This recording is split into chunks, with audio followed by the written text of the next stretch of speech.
Olá, boa tarde a todos. Atendendo um pedido muito especial do nosso pessoal da Unicred, da Central Porto Alegre, Cooperativa Central, da área de recursos humanos, a pessoa da Tiana.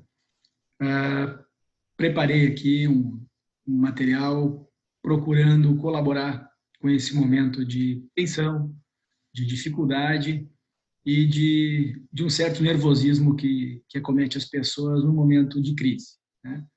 A palavra crise talvez não seja a melhor a ser empregada, mas talvez o conceito de incerteza que vem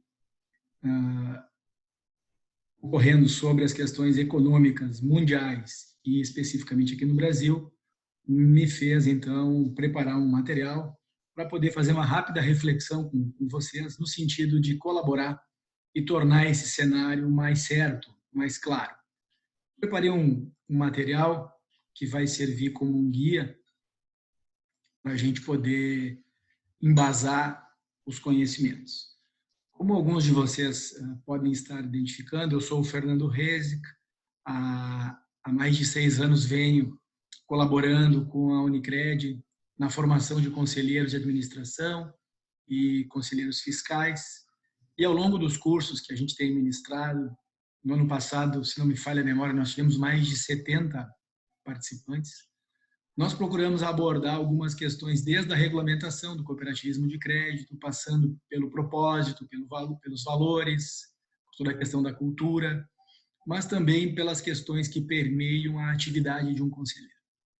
E nas oportunidades em que nós conseguimos conversar e fazer a interação com os alunos, num determinado momento a gente abrange, além da gestão das cooperativas, um pouco sobre o cenário econômico que naqueles momentos em que nós estamos lecionando se avizinham. Nesse sentido, eu vou mostrar aqui para vocês um pouco do que eu preparei para que a gente possa fazer uma reflexão do que vem acontecendo no último semestre, ou seja, no segundo semestre de 2019, até os dias atuais. Então, seguindo essa lógica, eu preparei aqui então um material chamado Economia Brasil Covid-19. Falar um pouquinho desse macroambiente antes da gente ter experimentado o coronavírus, o que vinha acontecendo, que já nos levou, de certa forma, a algumas incertezas, algumas preocupações no mercado. Para quem está investindo um pouquinho mais na bolsa, aí, que está um pouquinho mais alavancado em fundos de investimento e bolsa de valores, a vibração era grande. A gente teve um movimento importante de crescimento na bolsa brasileira no período de outubro até meados de fevereiro, o índice Bovespa batendo aí 115 mil pontos, um crescimento espetacular. Por que ele veio, esse crescimento? Ele veio porque nós estamos com alguns indicadores macroeconômicos muito estáveis, taxa Selic em queda, inflação controlada, e a economia começando a andar de uma forma lenta e gradual, como a maioria dos analistas está se propondo, porém, a questão do desemprego e o aquecimento da economia ainda não tinham, de fato, ocorrido. O governo fez alguns movimentos importantes no ano passado, liberando FGTS, linhas de financiamento, podendo usar o compulsório, não chegou a usar, mas fez movimentos importantes, o mercado começou a entender isso e o resultado começou a aparecer na Bolsa de Valores. Isso no cenário interno, porque uma grande preocupação, e que às vezes a gente acaba esquecendo no meio de tanta notícia envolvendo o Covid-19, é que no segundo semestre do ano passado, o mundo estava sob uma forte tensão. Nós tínhamos uma tensão muito importante na relação Estados Unidos com o Irã e na relação Estados Unidos com a China. A guerra comercial ela gerou muita insegurança entre as medidas que o Trump adotava e as respostas dos chineses nos seus respectivos mercados. Então, ficou um segundo semestre conturbado nesse aspecto. O Brasil posicionado como um grande exportador de produtos para a China, mas também muito alinhado com a política americana. Israel, nesse tocante, também é estratégico, um dos primeiros países onde o Bolsonaro procurou se aproximar, fazer alianças, trazer tecnologia. E quando a gente pensa em Israel, a gente tem que pensar no petróleo. E quando a gente pensa no PIB mundial, a gente precisa obrigatoriamente falar dessa commodity. E ela é importante para entender, e eu vou pincelar mais essa parte do petróleo, porque a gente tem que entender que hoje 75% das reservas dessa matéria-prima está na mão da OPEP. 60% das exportações mundiais de petróleo passam pela OPEP e 75% das reservas. O que aconteceu com o petróleo ao longo dos últimos meses aí? A gente viu um acirramento Irã-Estados Unidos, chegamos a ter uma ameaça de guerra, né, entre os dois países. O mercado começa, a partir de agosto do ano passado, a elevar as projeções de ouro, né, a cotação do ouro sobe bastante, diante dessa incerteza, e o mundo começa a ficar preocupado. Bom, não bastasse isso, a gente tem, além do acirramento, uma questão super estratégica, que é a questão do Estreito de Omã. Né? Então, a gente lembra, ano passado, dos ataques a drones, lá por maio, junho. Nós tivemos ameaça de tropas americanas em posicionamento. O Estreito de Omã é estratégico, por ali passa em torno de 30% de todo o petróleo consumido no mundo. Então, esse movimento todo preocupou a muitos.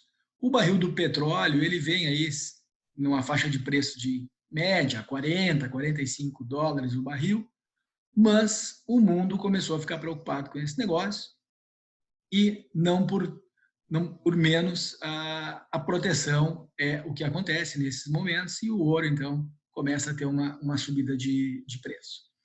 Em paralelo a isso, o que a gente começa a ver? A gente começa a ver $1 no primeiro trimestre agora de 2020 acelerando, né, para nós brasileiros.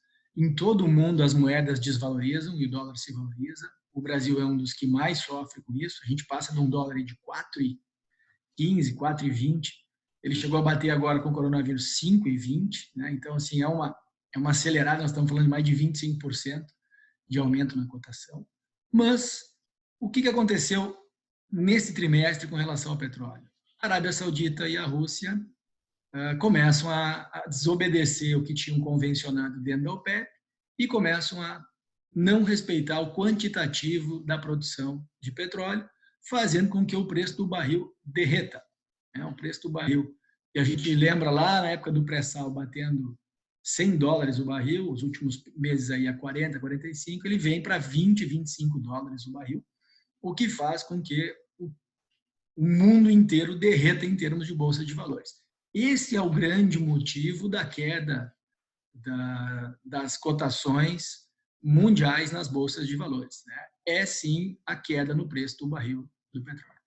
Na última segunda-feira, a gente fez uma live alertando sobre isso, sem o meu conhecimento, mas eu vi que ontem os americanos começaram, então, as tratativas efetivas com a Arábia Saudita para retomar uma qualidade na quantidade produzida e o preço do petróleo já começou a subir imediatamente e muito das bolsas ontem se recuperaram por causa dessa variável.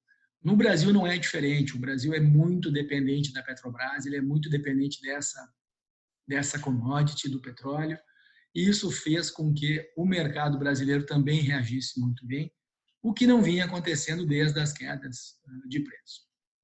Na questão de aprovações, de pacotes aí para o coronavírus e etc., o mundo inteiro está tomando suas medidas. A Alemanha, o Banco Central Europeu fez, a França está fazendo, o Japão já fez, a China fez, e os Estados Unidos não vai ser diferente. Né? A aprovação desses $2 trilhões que a gente está falando hoje deve acontecer e isso vai trazer uma tranquilidade para os mercados.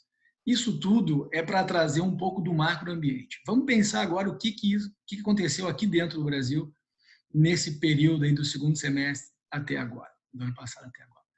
Principalmente a pressão pelas reformas. Né? As reformas elas acabam não se confirmando na sua velocidade. Tivemos a reforma trabalhista, tivemos a reforma da Previdência com os seus devidos ajustes, mas a grande reforma tributária que se espera e a reforma administrativa, com essa ameaça de que não iriam acontecer devido ao período eleitoral aí das eleições municipais no primeiro semestre desse ano, o investidor correu do Brasil. Nós tivemos uma saída de mais de $40 bilhões do mercado, isso é muito dinheiro para a nossa economia, mas mais do que o dinheiro é a sinalização de uma certa incerteza na aprovação dessas políticas macroeconômicas, fiscais, tributárias. Isso fez, então, com que a nossa bolsa começasse a ter algumas quedas, principalmente da metade de janeiro em diante, e a renda variável, então, que parecia ser uma alternativa muito boa a partir do segundo semestre do ano passado, começa a trazer algumas preocupações. Mas não só isso.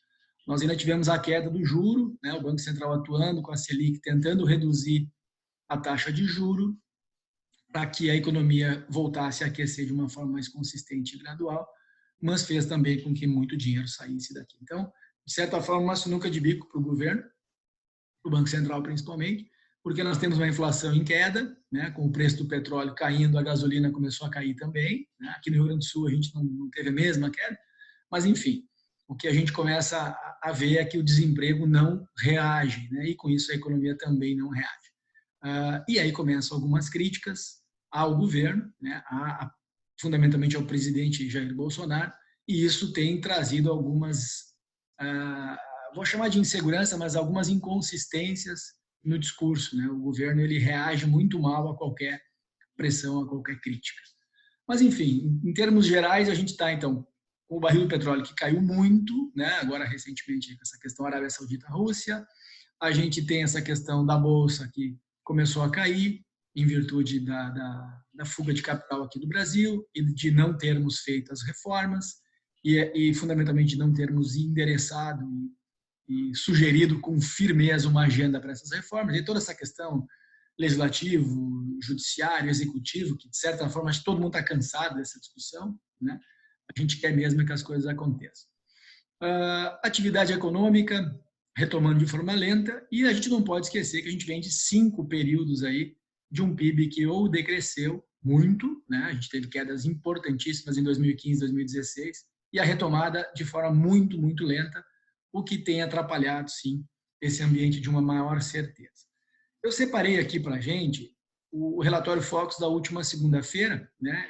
É um documento que nos traz tudo que o mercado precifica, estima, não é? Na última sexta-feira, dia 20, e revelou, então, no dia 23. Nós temos aí mais de 100 analistas do mercado fazendo a análise. Eu vou separar o que eu gostaria de comentar com os senhores, né? E com as senhoras. Nós temos aqui no relatório Focus da última semana, então, o IPCA com uma sinalização de queda nas últimas 2 semanas, né? Ele está abaixo aí de 3,10. Hoje, o mercado essa semana trabalhou com 3,04. Eu acredito que o viés seja de baixo em termos de IPCA, inflação oficial. O crescimento do PIB, pessoal, é um chute, e eu vou mostrar isso para vocês logo na sequência. Assim como a taxa de câmbio, muito, muito difícil estimar o câmbio. Hoje ele deve estar aí em torno de R$5 no oficial. A previsão para 2020 pelos economistas aí é de 4,50, mas eu vou mostrar para vocês aí que é muito difícil prever. E a taxa Selic em 3,75, mas o viés é de baixa aí, provavelmente chegando em 2,75. Essas informações ainda são da última sexta-feira. A economia tem sido muito dinâmica em tempos de coronavírus, né? E acredito que a inflação caia e que a taxa de juros caia. Tá? Com relação, então, a por que eu digo isso? Quando a gente busca nessas projeções, né, e aqui eu tenho um gráfico onde a gente procura olhar de 2010 a 2019 o que foi previsto para o PIB, né, então aqui a gente tem a previsão do PIB, nas colunas em azul, o que foi previsto na última semana do mês anterior ao início do exercício seguinte. O que quer dizer isso? O PIB em 2010 fechou num crescimento de 7,53%. A projeção na última semana de dezembro, pelo relatório Focus, era de um crescimento de 5,2%. Ou seja, o mercado foi pessimista com relação ao que aconteceu em 2010. Isso só aconteceu de novo no ano de 2017, quando a projeção indicava um crescimento de 0,5 ponto percentual e o mercado cresceu 0,98%. Nas demais sequências, eu estou me referindo aí a 2010 até 2019, nós temos 10 exercícios, em todos os outros 8, a projeção do mercado sempre foi mais otimista do que efetivamente aconteceu. Ou seja, nós temos errado muito as projeções. Por isso que na previsão para 2020, já no final de dezembro de 2019, para quem acompanha o nosso curso na escola da Unicred, sabe que eu sempre fui um crítico, não só pensando que a previsão possa ser otimista, mas que é muito difícil fazer essa previsão no Brasil. Então, eu coloquei uma interrogação, porque o mercado previa na última semana de dezembro, agora, nós estamos falando de 3 meses praticamente, um crescimento de 2,3%. E eu não quero aqui trazer essa informação por causa do Covid-19. Não. Antes do vírus vir aqui com a força que ele tomou nas últimas 2 semanas, propriamente dito, a previsão já era de que o PIB não chegaria a mais de 2%. Ou seja, em torno de 6 a 8 semanas do exercício de 2020, o mercado já não acreditava num PIB de 2,30. Então, vejam, este ano, a partir do que aconteceu com o isolamento vertical, enfim, horizontal agora, mas provavelmente vertical nas próximas semanas, a gente não tem a mínima noção do que pode ser o PIB em 2020. O governo revelou na última sexta-feira um crescimento de 0,02%. Gente, impossível prever isso, mas não pensem que é apenas deste exercício em cima do fato do coronavírus. Não. Isso já vem acontecendo conosco há muito, muito tempo, muita dificuldade em prever o nosso crescimento da economia. Falando de PIB, rapidamente, só lembrando também que o valor monetário do nosso PIB no Brasil, nós estamos falando aqui de 6,8 trilhão de reais. Então, um crescimento de 1 ponto percentual, nós estamos falando aí de 68 bilhões de reais.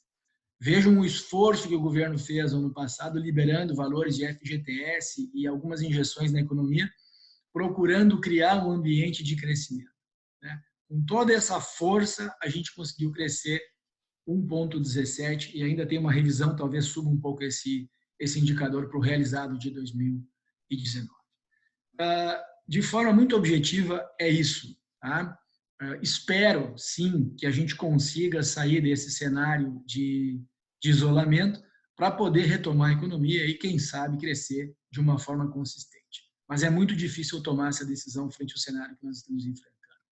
Da mesma forma, a taxa Selic, a Selic se erra um pouco menos, vamos dizer assim, em termos percentuais, mas podem observar na mesma leitura o que é coluna azul era a previsão e o que está em cinza é o que efetivamente aconteceu.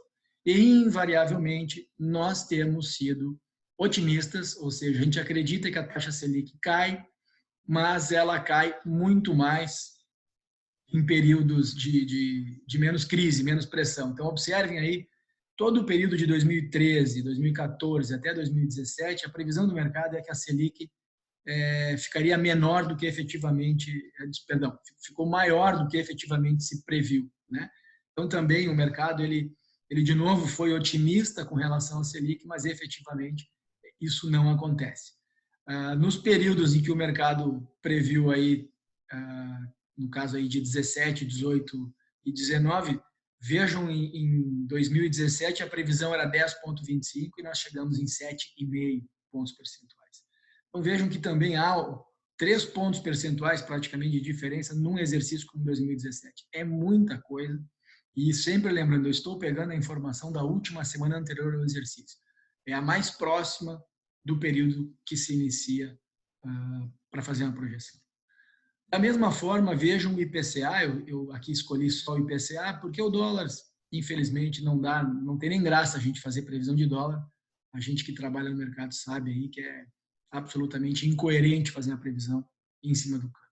A gente até tenta, mas é praticamente impossível aqui na América Latina, Brasil, então é uma variável totalmente incontrolável. O IPCA, a gente vê assim, o ano de 2015, que foi aí o auge da nossa crise, né? Nós tivemos uma previsão de 6,5 e a inflação quase dobrou, ela chegou em 10,6. Então, o mercado sempre prevê uma inflação um pouquinho menor do que efetivamente ela acontece, mas depois da crise, nos anos aí de 16, 17 e 18, acontece o contrário, né? Se prevê uma inflação maior e ela vem menor do que a projeção. Para 2020, com o que eu acabei de mencionar, se trabalhou com 3,61, eu acredito que vai ficar mais próximo a 3, mas é muito cedo para falar. Por que eu digo isso? fundamentalmente pelo preço do barril do petróleo e com o combustível caindo, mas talvez o pior cenário seja a gente ter ainda deflação nos próximos períodos, mas com um desemprego muito alto, o que é muito ruim num cenário econômico. Imagina o câmbio se manter na casa de R$ 5, a inflação caindo, o PIB caindo, obviamente que o desemprego deverá, então, se manter ou aumentar. E isso é uma grande preocupação que todo o mercado fica muito preocupado, fica batendo nisso, porque o que a gente percebe é que de 2015 para cá, realmente a recuperação é lenta, é gradual, né? E talvez a gente teria que ter um pouquinho mais de pressa, mas a gente não está conseguindo encontrar esse caminho de um crescimento mais robusto. Estamos melhor, mas talvez não na velocidade que a economia precisa. Com relação, então, às decisões que se faz, né? No nosso cooperativismo, a gente sempre precisa pensar que nós temos uma variável que são as pessoas. Nós sempre discutimos, avaliamos muito a cultura, o propósito, e pertencer ao cooperativismo de crédito é diferente do que acontece no mercado financeiro em geral. Nós temos um propósito maior e as pessoas são estratégicas nessa nossa cultura de cooperativismo. Em todo caso, quando a gente toma uma decisão, a gente precisa respeitar o ambiente em que a gente está tomando essa decisão, executar um planejamento, mas fundamentalmente tomar a decisão e depois fazer as respectivas análises em cima dessa decisão. O que muda? O que muda ao longo dos períodos é o tempo. O tempo é a variável que muitas vezes é imponderável, e se a gente tem um perfil mais conservador, mais moderado ou até um arrojado, o que a gente tem que ter cuidado é que o perfil não pode mudar. Se eu sou uma pessoa de um perfil financeiro conservador, eu vou ficar na renda fixa, e mesmo que a tentação, muitas vezes, de algum resultado superior na renda variável, eu preciso entender que ou eu tenho perfil para isso ou não tenho perfil para isso. Não adianta a gente imaginar que essa decisão pode ser terceirizada. Essa decisão é do investidor.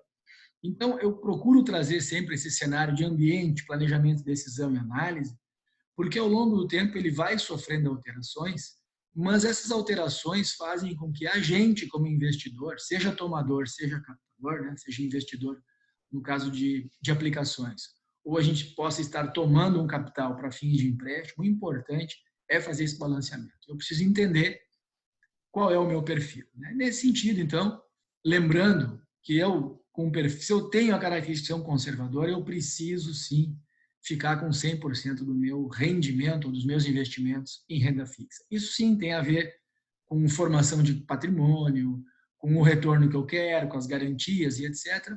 Mas eu preciso entender que se o meu perfil é conservador, eu não posso pensar que eu posso migrar para um perfil moderado e agressivo sem alguma consequência. E qual é essa consequência? É o risco.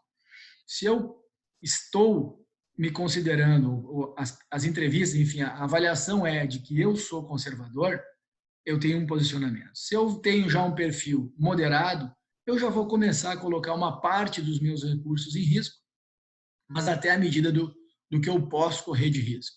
E, por outro lado, se eu tenho um perfil agressivo, bom, o perfil agressivo ele sempre se recomenda o longo prazo. Então, vamos lá, uma pessoa que hoje colocou muito dinheiro aí na Bolsa de Valores pode estar nervosa, ela está olhando a Bolsa aí hoje em torno de 70, 75 mil pontos, há 60 dias ela estava em torno de 115 mil pontos. Nossa, eu perdi dinheiro.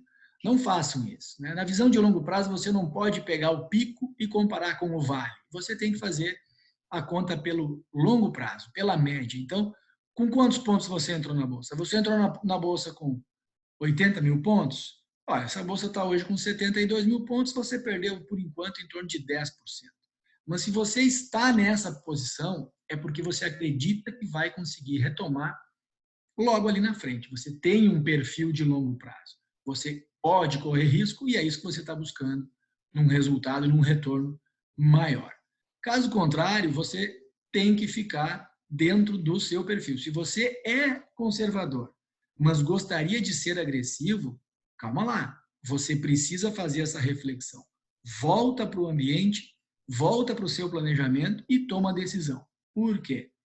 Porque uma coisa que às vezes a gente acaba esquecendo é que a gente não realiza no momento máximo. Ninguém sabe quando é o momento máximo e ninguém sabe quando é o momento mínimo, né? O que a gente chama de pico e o que a gente chama de vale.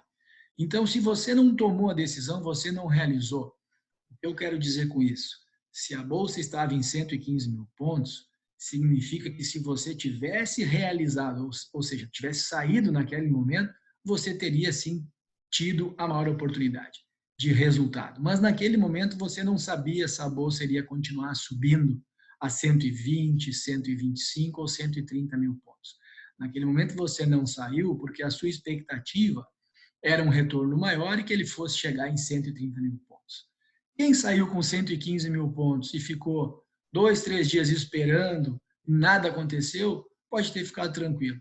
Agora, quando a Bolsa começou a cair, essas decisões se mostraram acertadas e se realizou, então, a partir dessa decisão, um ganho.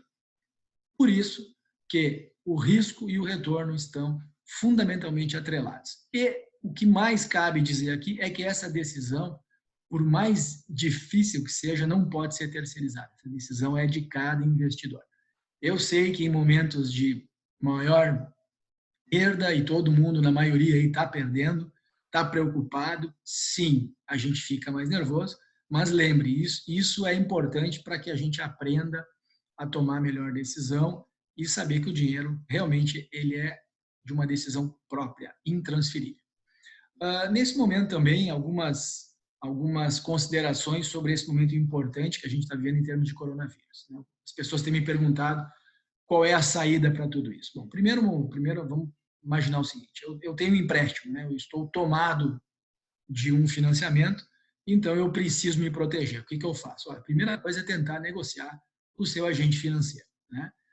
Mas antes de negociar, você tem que se organizar internamente. Então, fazer a leitura correta do contas a receber, do contas a pagar, para verificar a capacidade de liquidez que você tem. O que é isso? Caixa. Né? A frase que a gente usa hoje é the cash is king. Né? Então, assim, quem tem o caixa é rei. E, para isso, você precisa ter uma série de informações. Você vai avaliar, então, os seus recebíveis, que são possíveis de acontecer, e os seus compromissos. Né?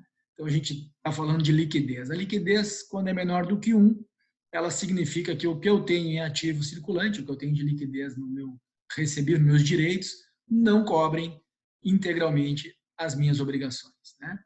Nesse sentido, eu tenho que buscar alternativas. Que alternativas são essas? Primeiro, verificar e tentar negociar com seus fornecedores todas as opções possíveis. Muito se fala de aluguel, mas você precisa olhar isso de todos os ângulos possíveis. E, da mesma forma, os seus recebíveis. Né? O governo tem feito alguns movimentos, injetando bastante dinheiro no mercado para que os bancos possam socorrer de liquidez os seus clientes. Então, isso é muito importante para esse momento. Hoje mesmo, o Banco Central Americano deve socorrer com 2 trilhões aquela economia.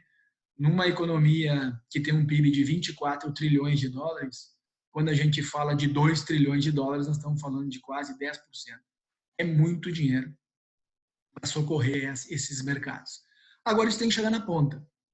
Isso tem que chegar no tomador, isso tem que chegar em quem realmente precisa do recurso. Né? Então, as políticas de crédito estão aí, nós não podemos ter o risco de liquidez, né? Para que o mercado não possa operacionalizar. Mas qual é a grande preocupação, qual é a grande incerteza do momento? Quando voltam as coisas ao normal? Bom, eu tenho uma opinião formada sobre isso. Né? A minha opinião é que nós devemos retomar a partir do final de semana, não o próximo, do outro. Por que eu digo isso? Porque as pessoas, eu acredito, não vão aguentar ficar tanto tempo em isolamento. A pressão para que a economia não fique estagnada é muito grande. Nós temos vários profissionais que precisam sair para trabalhar. Né? Caso contrário, são aquelas pessoas que vivem com o recurso todo dia, né? Com o seu dinheiro próprio, com a sua cobrança imediata, né? São aqueles autônomos. Nós continuamos com um volume muito grande de desempregados no Brasil, então nós precisamos fazer com que essas pessoas consigam se movimentar. Né? Acho que o governo está tentando isolar a variável de maior risco, né, que são as vidas que correm risco com o vírus acima de 60 anos de idade. Não vai ser fácil fazer isso, né? Mas, independentemente do que o Bolsonaro disse ontem, eu acho que a gente precisa entender que tem uma questão econômica aqui também, né? É óbvio que a vida está em primeiro lugar, é óbvio que nós temos que proteger a saúde das pessoas. Por outro lado, nós também temos que ter a consciência de qual é o tamanho do risco, né? Se a vacina for homologada nos próximos dias, tudo que eu estou falando vai ter outro sentido. Enquanto nós não temos a vacina, nós continuamos com o risco, e o risco a gente sabe, é a curva de leitos, é não conseguir atender todo mundo ao mesmo tempo, mas enfim, vamos imaginar que a gente conseguiu manter as pessoas resguardadas, isoladas, nesse período aí de 10 dias no total, considerando que começou no dia 21, tá? Então, dia 28 é agora o próximo sábado, nós temos ainda o início do mês de abril, dia 3, 4.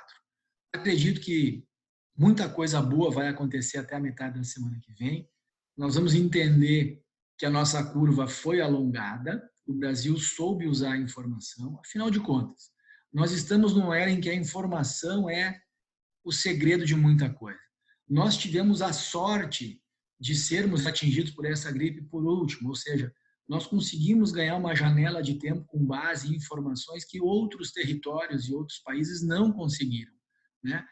A questão se é na China que veio o vírus ou não, ela me parece totalmente irrelevante nesse momento. Nesse momento nós temos que concentrar os esforços para isolar essas pessoas de forma geral, então nós nos referimos de um isolamento horizontal, apoiar a saúde, apoiar os médicos, apoiar todo esse ecossistema que não parou, né? Os supermercados, o streaming, a teleentrega, a logística que precisa entregar, as embalagens que precisam embalar esses alimentos, enfim, o supermercado. Toda essa mobilização não pode parar. O que a gente tem que cuidar é que tudo paralisando, nós vamos ter um problema maior, realmente, uma conta econômica. Nós não temos como mudar isso. Não há dinheiro no mundo para cobrir essa paralisação, imagino eu, por mais do que 2 semanas. Então, dentro dessa leitura e ouvindo o que o Trump falou ontem, o que o Bolsonaro, de certa forma, repetiu, mas não com a mesma habilidade, eu acredito que no máximo, aí no final de semana, antes da Páscoa, mais tardar na Páscoa, a gente está retomando a vida com uma certa normalidade. Volto a repetir, se nós tivermos um protocolo de algum medicamento que surja nesse período, tudo será acelerado. Caso contrário, naturalmente, me parece que nós vamos partir para um controle vertical, isolando aquelas pessoas que correm maior risco. Essa briga política que a gente acaba vendo, como a gente vê na mídia, entre governadores, prefeitos e o governo federal, isso não leva a nada, não vale a pena, né? É mais uma variável de risco, né? Vocês imaginem a gente pensar num impeachment. É uma incerteza maior ainda que vai se trazer. Então, eu espero que as pessoas maduras desse país entendam um pouco mais de economia e, juntos, consigamos achar a melhor alternativa para todos. E a gente tem essa sabedoria, o Brasil normalmente reconhece isso, o povo brasileiro não é burro, não, o povo brasileiro é muito inteligente quando precisa, e eu acredito que a gente vai achar o caminho do meio, né?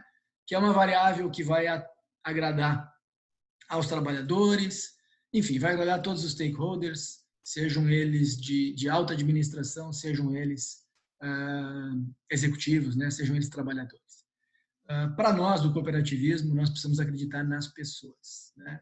Nós precisamos acreditar no nosso propósito, e nós, na Unicred, ainda temos a grande satisfação de contar com os principais profissionais da saúde que estão envolvidos agora na primeira prioridade, talvez a única nesse momento, que é salvar as vidas, e é isso que a gente tem que fazer.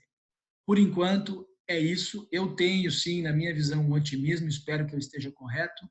Na última segunda-feira, fizemos uma live de mais de 1 hora, onde eu praticamente repeti o que eu venho dizendo. Acredito que não vale a pena entrar em discussão política, a gente precisa ser realista, se acalmar, achar o caminho do meio e acreditar que a gente vai sair dessa antes do que todo mundo nos outros lugares conseguiu sair. Nós estamos fazendo as coisas certas. Um pouquinho de turbulência faz parte, mas eu volto a dizer, a gente está no caminho certo. Obrigado pela atenção de todos, foi um privilégio ter estado aqui com vocês. Aqui o meu contato, eu vou pedir para o pessoal da Central disponibilizar essa apresentação e eu fico à disposição aí no meu e-mail ou pela própria equipe da Central, da nossa Unicred, em Porto Alegre, para qualquer esclarecimento, qualquer necessidade que vocês tenham. Vamos junto, pessoal, a gente vai sair dessa, eu acredito muito nisso. Muito obrigado.